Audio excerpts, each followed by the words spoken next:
Sir आज उसके पास phone नहीं है। अच्छा चलो कोई बात नहीं, रिकॉर्डिंग तो हो ही जाएगी, वो देख लेगी। जी सर।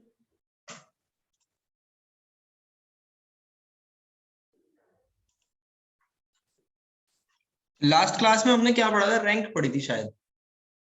जी सर। ठीक है, ये आपकी बुक में ना 4 चैप्टर पे है रैंक। जी सर।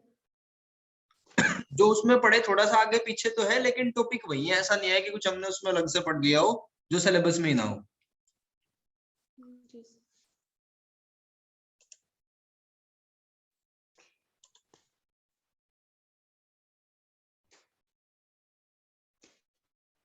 देखो एक क्वेश्चन आप ट्राई करो, यहाँ पे मैं दे देता हूँ इसी का ही, 4th वाला ही।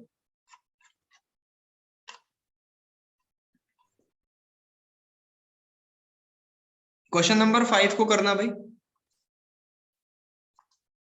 जी इसकी रैंक सॉरी, इसकी रैंक पता करनी है। जी सर।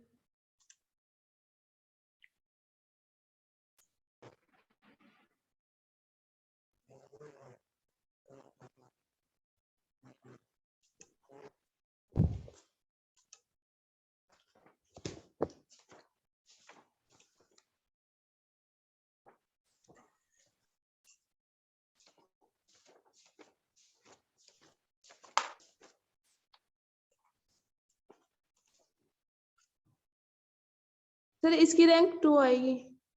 2। जी सर। देखो अगर आप इसको ध्यान से देखो तो ये, अगर हम इसमें एडिशन लगा दें, मतलब अगर रो ऑपरेशन लगा दें, R1 की जगह R1 plus R2 plus R3, अगर ये ऑपरेशन लगा दे तो क्वेश्चन बहुत आसान हो जाएगा। कैसे देखो, अगर सारी रो को प्लस कर दें तो कितना हो जाएगा, 0 माइनस आई प्लस आई, यानी 0 बनेगा। फिर इनको प्लस कर दे तो यहां से भी 0 बनेगा, प्लस आई माइनस आई को कैंसिल कर देगी। फिर इनको कर दे तो ये भी, अब बाकी जो बचा उसको एज इट इज लिख दो, माइनस आई, 0, आई, आई माइनस आई और 0। ठीक है भाई, ऐसे ही करा था आपने या कैसे करा था? सर मैंने तो पहले ए का अमाउंट निकाला था ना, अच्छा, तो 0 डिटरमिनेंट आया था। 0 ही आया था। देखो तो वैसे भी कर सकते हो, मतलब यहाँ आपको मोड भी निकालना नहीं, क्यों, आपने डिटरमिनेंट की प्रॉपर्टी पढ़ रखी है कि अगर कोई भी 2 रो सेम हो जाए तब भी 0, कोई भी एक पूरी रो 0 के बराबर हो जाए तब भी क्या आएगा, डिटरमिनेंट 0 के बराबर ही आएगा। तो इसका मतलब इसकी जो रैंक होगी वो 3 से कम होगी, रैंक लेस देन 3।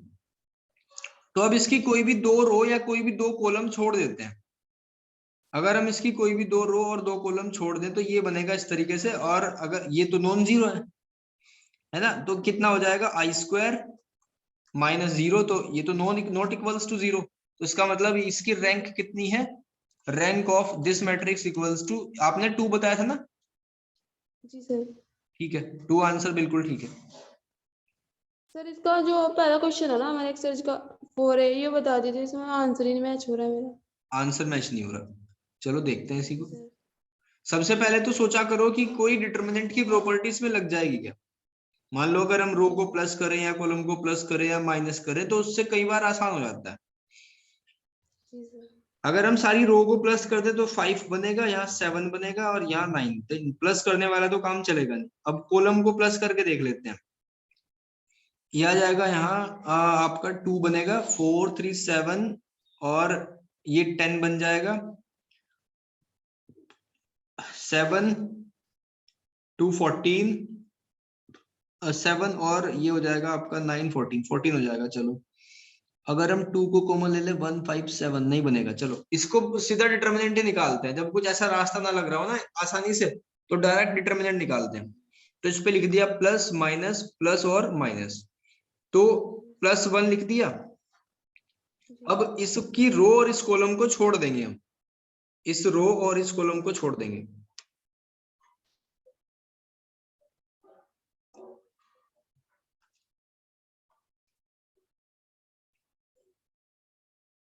अच्छा एक मिनट भाई, ये तो 4/3 की है ना? जी सर। सॉरी 3/4 की, यानी 3 रो और 4 कॉलम, तो इसका तो कर ही नहीं सकते। हम क्या करेंगे, एक कॉलम को कोई ना किसी एक कॉलम को डिलीट कर देंगे। जी सर। ठीक है, क्योंकि हम डिटर्मिनेंट निकालते हैं ना, माइनर फाइंड करेंगे पहले। तो एक को छोड़ दिया, अब एक को छोड़ दे तो ऐसे बन जाएगा 1 1 1 1 1 2 3 और 3 4 5। अब इसका निकालो, अब कैसे करेंगे, प्लस माइनस प्लस कर लेंगे, और फर्स्ट वाले को छोड़ दिया तो ये आ जाएगा हमारा 10 और 12 -2, फिर -1, ये आ जाएगा 5 -9 यानी -4, फिर 1 आ जाएगा और इसको छोड़ देंगे तो 4 -6 यानी कितना, -2 आ जाएगा।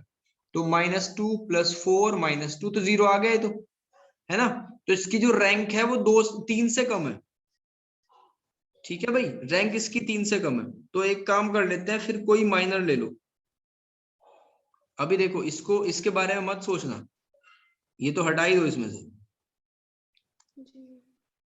तो कोई भी दो माइनर ले लो इसके, जैसे अगर हम ऊपर वालों को इनको चूज करें, तो अगर इसको चूज करें तो ये आ जाएगा 1 2 1 3, तो नॉट इक्वल्स टू 0, तो रैंक इसकी 2 आनी चाहिए। क्या आंसर है भाई?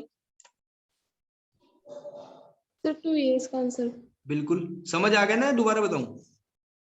जी सर समझ में आ गया। ठीक है, बस ये ध्यान रखना कि डिटर्मिनेंट हमेशा स्क्वायर मैट्रिक्स का बनता है, 3/3 4/4। जी सर ये मिस्टेक हुई थी इसमें। अब थर्ड वाला करके देखो फिर ऐसे ही। थर्ड सर ये और क्वेश्चन तो मैंने कर लिए थे, इनके आंसर मैच हो गए थे। जो सबके 9th आंसर मैच हो क्वेश्चन है गए। ना, हाँ, जी सर ये जो 9th क्वेश्चन है इसकी हिंदी सी लिख रही है, तो समझा दो थोड़ा। अच्छा 9th को देखो। 9th में कहा prove that sorry, prove that for m into n matrix, कोई ऐसा मैट्रिक्स है जिसकी रो और कॉलम बराबर नहीं है, तो उस whose every element is unity, मतलब उसका हर एक एलिमेंट 1 1 1 के बराबर है। तो ऐसा कर लो 1 1 1 1, ये 4/3 का ले लो, जी सर। तो शो करो कि इसकी रैंक 1 है। तो बस ये समझ लो कि ये मैंने आपको क्वेश्चन दिया, इसकी रैंक फाइंड करनी है। तो बताओ कैसे करेंगे, फाइंड करो एक बार ट्राई।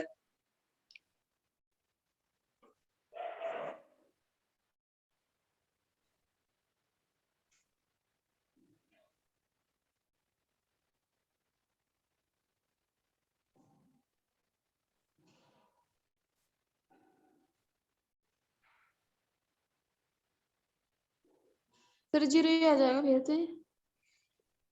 इसका डिटर्मिनेंट 0 आ गया। जी सर 0 ही आएगा। देखो सबसे पहले तो रो इसकी या कोई कॉलम डिलीट करना पड़ेगा, इसको स्क्वायर बनाना पड़ेगा, तो हमने बाद वाले को डिलीट कर दिया। अब ये बचा, जब इसका डिटर्मिनेंट निकालेंगे तो देखो बिना डिटर्मिनेंट को सोल्व करे ही हम देख सकते हैं, क्योंकि प्रॉपर्टी ऑफ डिटर्मिनेंट में क्या पढ़ा था कि अगर कोई भी दो रो या कोई भी दो कॉलम आइडेंटिकल हो, मतलब बराबर हो, तो उसका मोड कितना आएगा, 0 के बराबर आएगा, जी सर। है ना। तो ये तो 0 के बराबर आ गया। फिर इसका मतलब क्या है, इसका मतलब है कि हमें इसके कोई माइनर चूज करने पड़ेंगे। तो कोई भी माइनर तब चूज भी कर 0। लो, है तो सेम ही। जी सर जी। तो 1 1 का चूज करेंगे, ये भी 0 आ जाएगा। अब ये जब 0 आएगा, इसका मतलब फिर एक ही बचा लास्ट में, इसका रैंक कितना है, 2, 1। सॉरी 1। जी सर। ठीक है, अब 11th वाला देखो।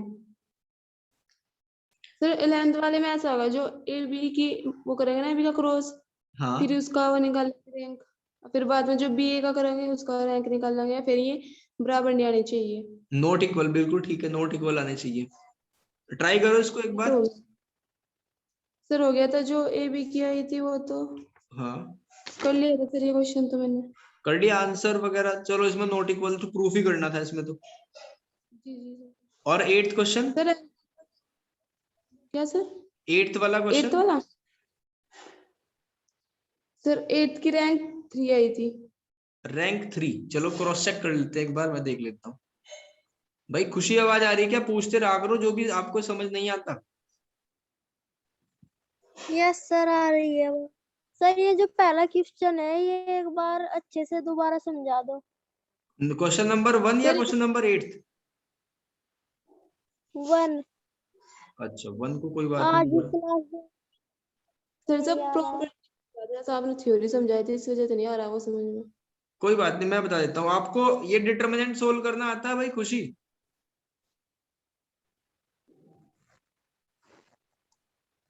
हेलो डिटर्मिनेंट सोल्व करना आता है आपको? मोड निकालना, जैसे ए का मोड निकालते हैं।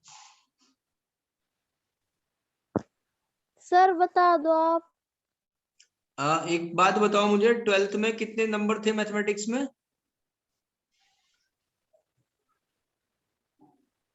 सर ये आदमी है, वो तो देख के ही बताना पड़ेगा। अरे 12th के नंबर याद नहीं है?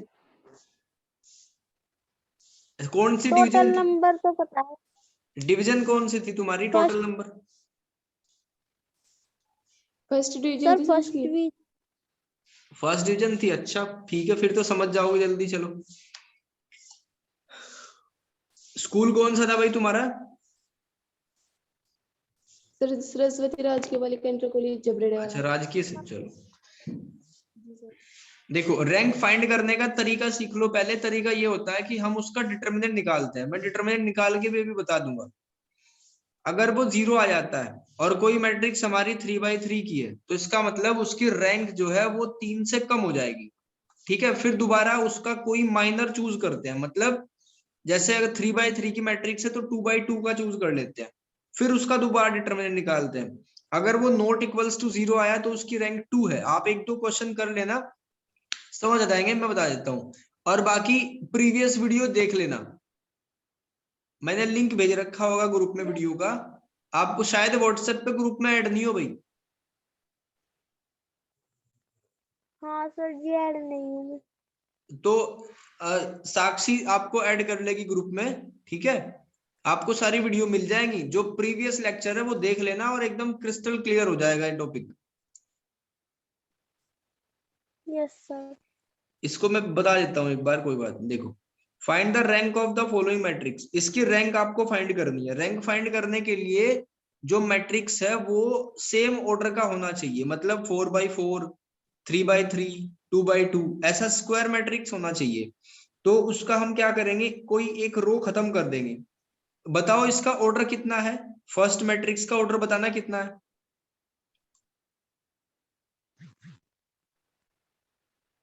सर 4/3।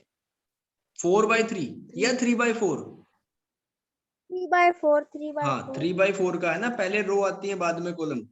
तो हमें क्या करना है, इसकी एक रो को खत्म कर देंगे, लास्ट वाले को खत्म कर दिया तो ये कितना बच जाएगा? अब 3/3 का बन जाएगा। ठीक है, और 3/3 वाले को कहते हैं स्क्वायर मैट्रिक्स। तो अब हम इसकी रैंक फाइंड करेंगे। देखो, मैं इसको यहां लिख देता हूं,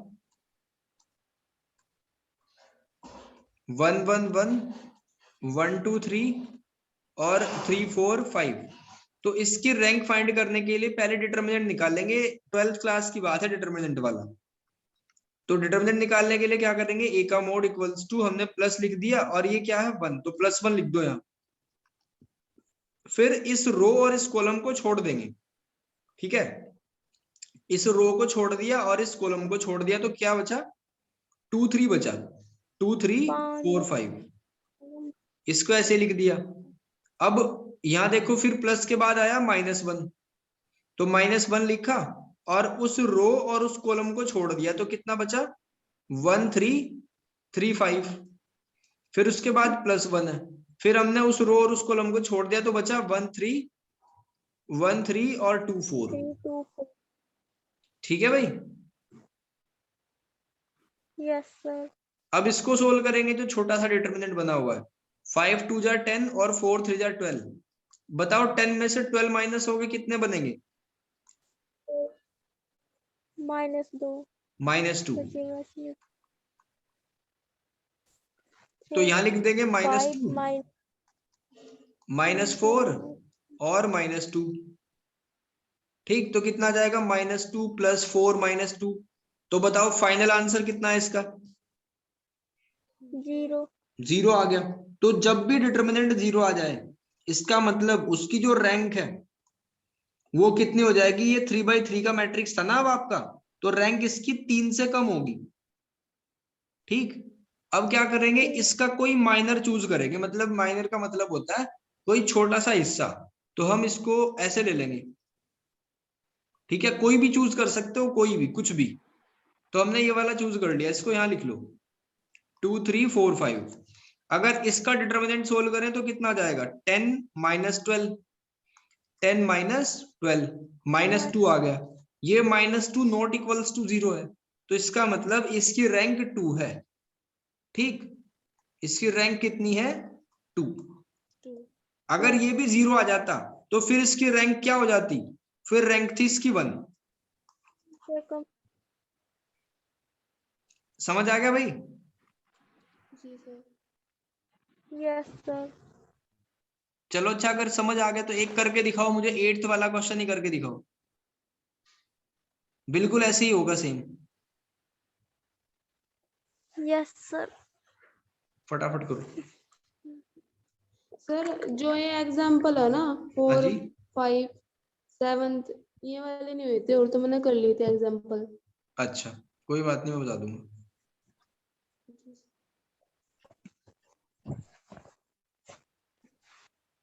अच्छा एग्जाम्पल नंबर 4, 5, ठीक है, इनको बताता हूँ। देखो भाई, बुक तो होगी सब दोनों के पास तुम्हारे?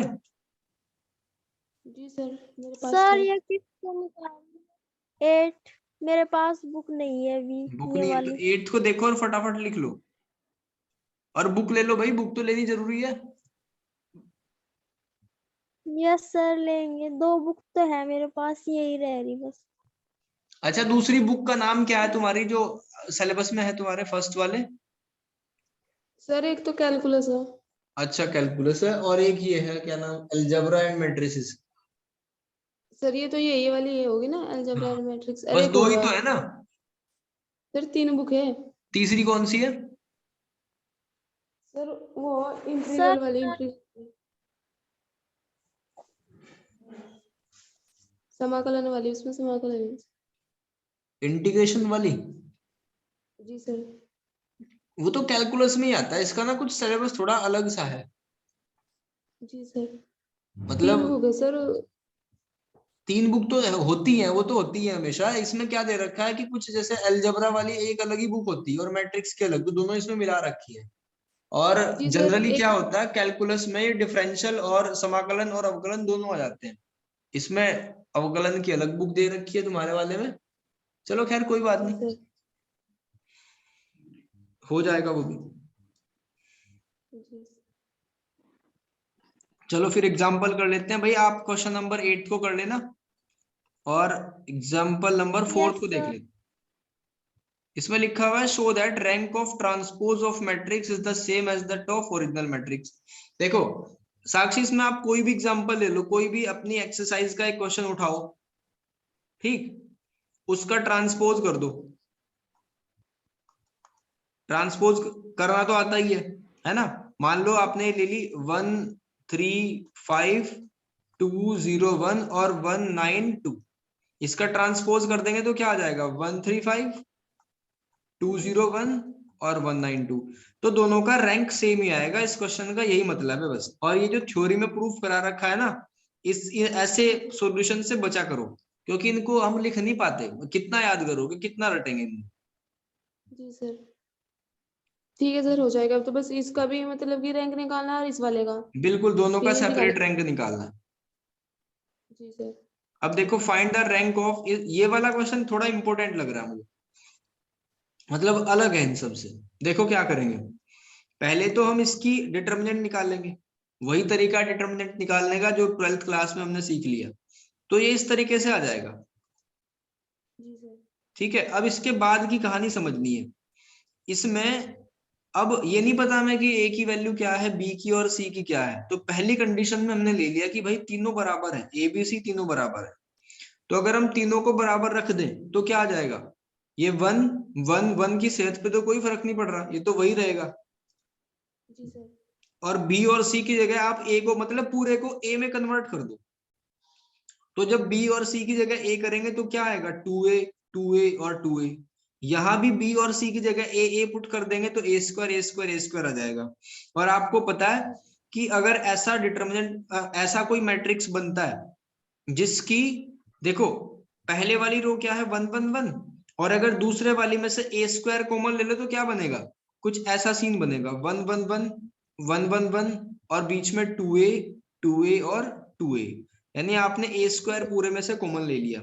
तो जब भी कोई दो रो बराबर आ जाए, ये आपने 12th क्लास में रूल पढ़ रखा है कि अगर डिटर्मिनेंट की कोई भी दो रो, कोई भी दो पंक्तियां सेम आ जाए, बराबर आ जाए, तो डिटर्मिनेंट की वैल्यू क्या हो जाती है, 0। 0, ठीक। तो therefore all the minor of order 2 and 3 of A vanish. Also A has non zero minor of order 1. देखो इस बात का क्या मतलब है, आपने 2A स्क्वायर कॉमन लिया, फिर आपने 2A भी कॉमन ले लिया, ठीक है। तो 2A और A स्क्वायर कॉमन लेने के बाद ये क्या बचा, ये तो पूरा 1 1 1 1 हो गया, है ना। और अभी हमने इसकी रैंक निकाली थी एक क्वेश्चन में पहले, इसकी रैंक क्या होती है, इसकी रैंक होती है 1। तो देखो यहां से एक बात समझ आई कि अगर A is equals to B is equals to C हो तो उसकी रैंक आएगी 1, ठीक है भाई। अब देखो दूसरी बात ये है कि अगर पहले दो बराबर हो, यानी A B के बराबर हो और तीसरे वाला डिफरेंट हो, तो क्या होगा। तो हम क्या करेंगे, ये यहां तक तो हमने निकाल ही लिया था ना, जी सर। ठीक। तो हम क्या करेंगे, जब A और B बराबर है, जब A और B बराबर है तो ये हो जाएगा A प्लस C, यानी B की जगह C रख देंगे, ठीक है भाई।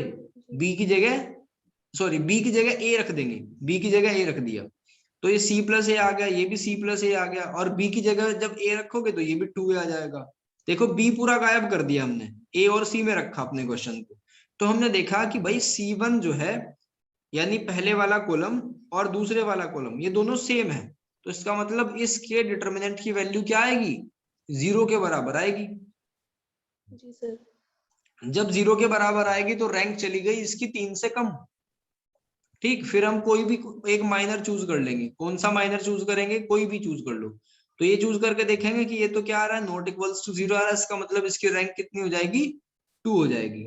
अब तीसरी बात में क्या है कि तीनों ही बराबर है, मतलब A B और C तीनों की वैल्यू ही बराबर है, तो फिर तो 0 होने का मतलब ही कुछ नहीं बैठता, ठीक है। कैसे 0 हो जाएगा फिर, तो जब 0 नहीं होगा इसका मतलब A का डिटर्मिनेंट नॉट इक्वल्स टू 0 है, तो ये तो नॉन सिंगुलर वाली कंडीशन है ना, ये तो सबसे आसान पड़ती है, ठीक। ये नॉन सिंगुलर, तो इसका मतलब यहाँ लिख देंगे कि भाई इसकी तो डायरेक्ट रैंक कितनी है, 3 है, बस हो गया खत्म। ठीक है सर। ये भी करना है क्या, सर वैसे तो मैंने निकल लिया था, इसकी x की वैल्यू निकल गई थी। x की वैल्यू निकल गई थी, चलो ठीक है बढ़िया। जी सर, 7th वाला बता दो। 7th वाला कर लो। देखो 7th वाले में क्या कहा, prove that the point x1 y1 x2 y2 x3 y3 are collinear. Collinear का मतलब क्या होता है कि एक ही लाइन पे हो। जी सर। ये x1 y1 पॉइंट है, ये x2 y2 पॉइंट है, और ये x3 y3 पॉइंट है xy प्लेन में, और ये एक ही लाइन पे है, ठीक है। ये हमें प्रूफ करना है। Are collinear if and only if the rank of matrix A is less than 3। Rank of matrix A is less than 3, ये कोलिनियर तभी होगा, ठीक है। इफ एंड ओनली इफ का मतलब है कि दोनों सिचुएशन एक दूसरे पे डिपेंड कर रही है। अगर ये कोलिनियर होगा तो इसकी रैंक 3 से कम, अगर इसकी रैंक 3 से कम तो ये कोलिनियर, तो दोनों एक दूसरे पे डिपेंडेबल बातें हैं। तो पहले केस में देखो, इसमें लिखा हुआ है if rank of matrix less than 3, मतलब ये बात हम लेके चले हैं तो हमें कोलिनियर दिखाना है, ठीक है। अब इसको ध्यान से समझना, अगर डिटर्मिनेंट 0 आ जाता है तो ये बात आपने पहले ही प्रूफ कर रखी है 12th क्लास में ही, कि जब भी हम ये प्रूफ करते थे ना कि एरिया ऑफ ट्रायंगल, तो एरिया ऑफ ट्रायंगल में यही तो फॉर्मूला लगाया था हमने। कौन सा चैप्टर था, चैप्टर नंबर 4 एक्सरसाइज 4.3 में पढ़ रखा था ये, कि अगर ट्रायंगल का एरिया हमें निकालना हो तो क्या करते हैं, x1 y1 1, x2 y2 1, x3 y3 1, आ गया याद। जी सर। तो इसमें क्या करा था देवी आपने कि 0 के बराबर अगर आ गया तो कोलिनियर है, याद आ गई लाइन, संरेख लिखा हुआ था। जी सर। तो अगर ये डिटर्मिनेंट रखने के बाद 0 के बराबर आ जाता है तो इसका मतलब रैंक की लैंग्वेज में क्या लिखते हैं हम, कि इसकी रैंक तो भाई 3 से कम चली गई। जी सर। तो हमने क्या लिया, हमने पहले वाली कंडीशन को दूसरे वाली कंडीशन को मान लिया कि हमारे पास ये दिया हुआ है कि रैंक ऑफ मैट्रिक्स 3 से कम है। तो इससे हम क्या दिखा सकते हैं, इससे हम ये दिखा सकते हैं कि इसका जो डिटर्मिनेंट है वो 0 के बराबर है, और डिटर्मिनेंट अगर 0 के बराबर है तो इसका मतलब वो क्या है, कोलिनियर है। हो गया काम। अब दूसरा देखो, दूसरे में उल्टा मान लिया, हमने मान लिया कि 3 point be collinear so that we have condition first showing that all the minor of order 3 of matrix A vanish. अगर वो कोलिनियर है, अगर वो कोलिनियर है तो उसका डिटर्मिनेंट 0 के बराबर होगा, और अगर डिटर्मिनेंट 0 के बराबर है तो उसकी रैंक कितनी होगी, 3 से कम होगी। ठीक है, ये लिखा हुआ है मस्ट बी लेस देन 3। बस ये 12th का कनेक्शन जोड़ना है और क्वेश्चन हो जाएगा। Okay sir. ठीक है भाई, चलो आज इसकी बात हुई हमारी 4A की, कल मैं नॉर्मल फॉर्म आपको बता दूंगा ये जी सर। Normal form. चलो भाई फिर आज के लिए इतना ही। ठीक।